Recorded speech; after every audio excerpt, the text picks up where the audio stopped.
Hey guys, welcome back to my channel. For those of you who don't know me, my name is Hillary and I'm a flight attendant. I wanted to make this very highly anticipated video on my end today. This is my last trip as a flight attendant.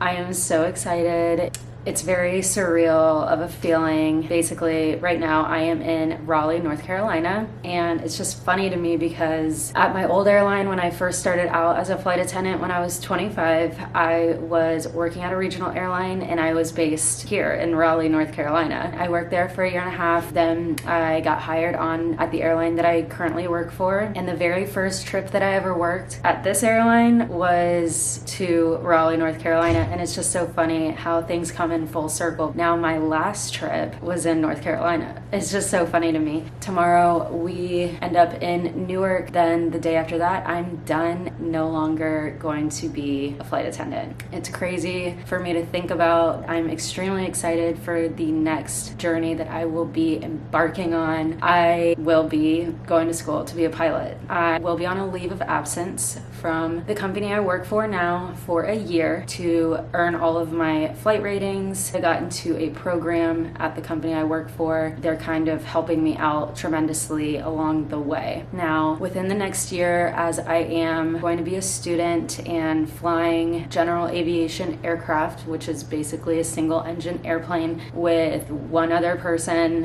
who will be my instructor, I will be going through the motions of that for the next year, taking written exams as well. I do complete all of my ratings and become a certified flight instructor. I will then be hired on at the school that I will be attending, which then I will have to permanently separate from the company here. So that's when I will have to resign. I will be working as a flight instructor, teaching new students how to fly that are joining the school. And then once I get enough hours to get hired on by a regional airline, I will leave being a flight instructor to then becoming a first officer, and I will upgrade to become a captain. Once I get enough hours with PIC time, then I will get my class date back at the airline that I work for now. I don't even have to interview or anything like that. It's a really amazing opportunity, and I'm just so grateful for the way the stars have aligned, because for the longest time I didn't know what I was going to do with my life. I knew that I didn't want to be a career flight attendant, and it's just for personal reasons. I know plenty of flight attendants that love this job so much that they want to make it their career. And I say, if those of you are out there and you want to continue to pursue this job as a flight attendant as a career, I say go for it.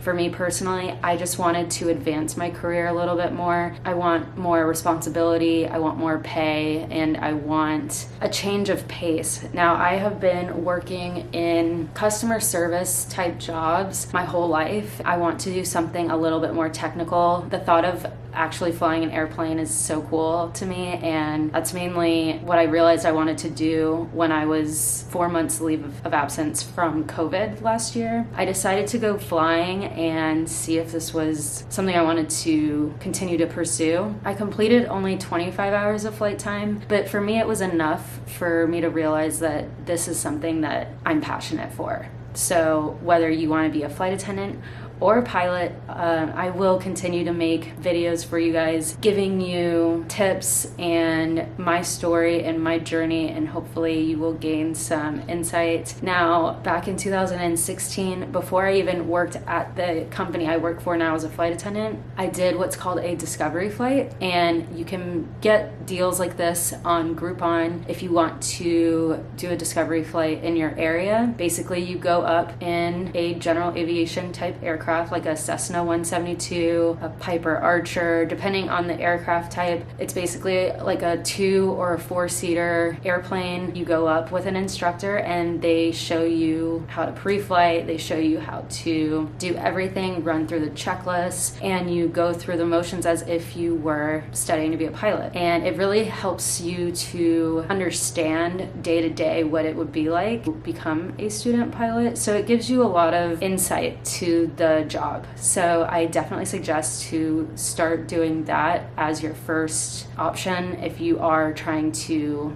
get a little bit more knowledge about the job, or you want to see if it's something right for you. The next few weeks for me will be a little stressful. I will be moving yet again. I have been moving so much since I became a flight attendant. I can't even keep up, to be honest with you. Now, I live in Fort Lauderdale. The school I will be attending is near Vero Beach, which is about 2 hours north of where I currently live. Yeah, the next couple weeks I'll be moving. I start class on August 25th. I'm just gonna hit the ground running. I'm so focused on this next journey, and I'm so excited, and I'm so excited to share with you guys how it's gonna be for me, because I'm going to continue to make videos like this, but more so from a student pilot perspective. So I hope that's something you guys want to see, and just see how transitioning from flight attendant to pilot, how it actually is throughout the entire journey, because I want to make sure that I document all of it for you. I'm going to be very focused the next year, because this is the time where I'm going to need to buckle down and have no distractions or anything like that. That's coming to a standstill. Now, I will obviously go out like with my friends and stuff, because one of my best friends is actually in the program with me, thank God. You know, if it's a weekend and we have like a night or 2 nights a week or something where we can go and like let loose and, you know, let our hair down, I'll definitely do that. But I've committed to get more into working out and eating better. For those of you who live a lifestyle as a flight attendant or a pilot, you know that it is very difficult to stay consistent with eating right and exercising. So I really want to take advantage of having a structured schedule for once, you know? Like, I'll be going to school from this time to that time every day, Monday through Friday, and it's going to be a lot easier for me to adapt to that lifestyle, and as far as working out and eating better. So I'll definitely be sharing that part with you as well. I don't really want to lose a ton of weight. I just want to lose like this stubborn 10 to 15 pounds that I can't ever seem to get rid of. I'm also gonna not date, or do my best not to date anyone while I'm doing this, because it's an expensive investment, and although my price is a lot cheaper than a lot of other folks because of my opportunity that I've been given, it's still a financial investment, and I definitely don't want anything to come in the way of jeopardizing that for me, and that includes dating. So I'm going to be unavailable emotionally, even though I am a 31-year-old woman who has needs and desires. But you know what? We can wait a year. It's fine. Anyways, so I wanted to just let you guys know about this new career change that I will be working towards, and I'm just so excited to share with you guys along the way the journey that I will be going on. And if you guys have any other questions, or you want any other specific videos, I will gladly take any of your comments into consideration, and I will be talking to you guys soon. Okay, I'll talk to you later. Bye.